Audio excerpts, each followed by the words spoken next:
We have some breaking news for you tonight. Playboy founder Hugh Hefner has died at the age of 91. Hefner changed America when he introduced Playboy magazine back in 1953. Stephanie Elam has more on life and times of an American icon. He was one of the original American Playboys, a magazine tycoon who helped spark a revolution, one that challenged the nation's views on sexuality. I have celebrated the romantic connection between the sexes, and that's part of what Playboy is all about.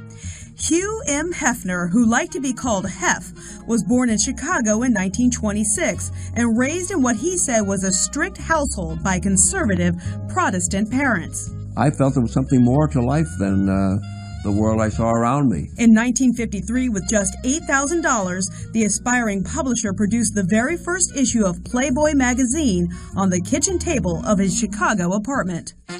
The cover featured a photo of Marilyn Monroe and sold more than 50,000 copies when it hit newsstands in December of 1953. Hefner now had the funds to finance another issue, and the Playboy empire was born. Well, I have never really thought of Playboy as a sex magazine.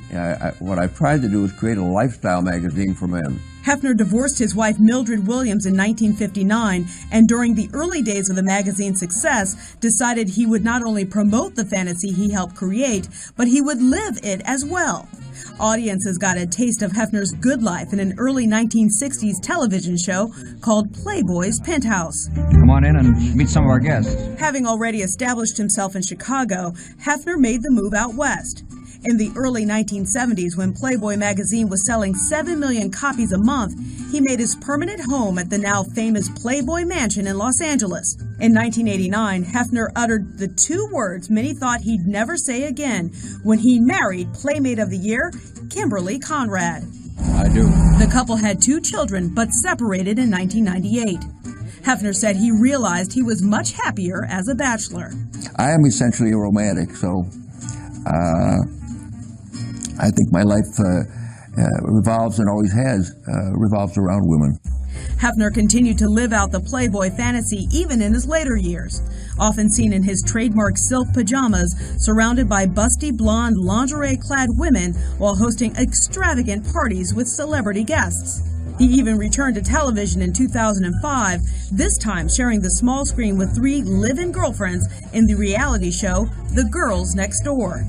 In the late 2000s, he began an on-again, off-again relationship with Playmate Crystal Harris, 60 years his junior. They tied the knot on New Year's Eve in 2012. Hefner sold his beloved Playboy mansion for $100 million in 2016, on the condition that he be allowed to live there for the rest of his life. Playboy and provocateur, Hugh Hefner wanted to make the world a happier, sexier place. What's your definition of obscenity?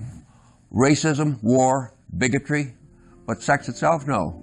What a sad and cold world this would be if we weren't sexual beings. I mean, that's the heart of who we are. That is our breaking news. Playboy founder Hugh Hefner, dead at the age of 91. They released a statement tonight saying Hugh M. Hefner, the American icon who in 1953 introduced the world to Playboy magazine and built the company into one of the most recognizable American global brands in history, peacefully passed away today from natural causes at his home, the Playboy Mansion, surrounded by his loved ones. He was 91 years old.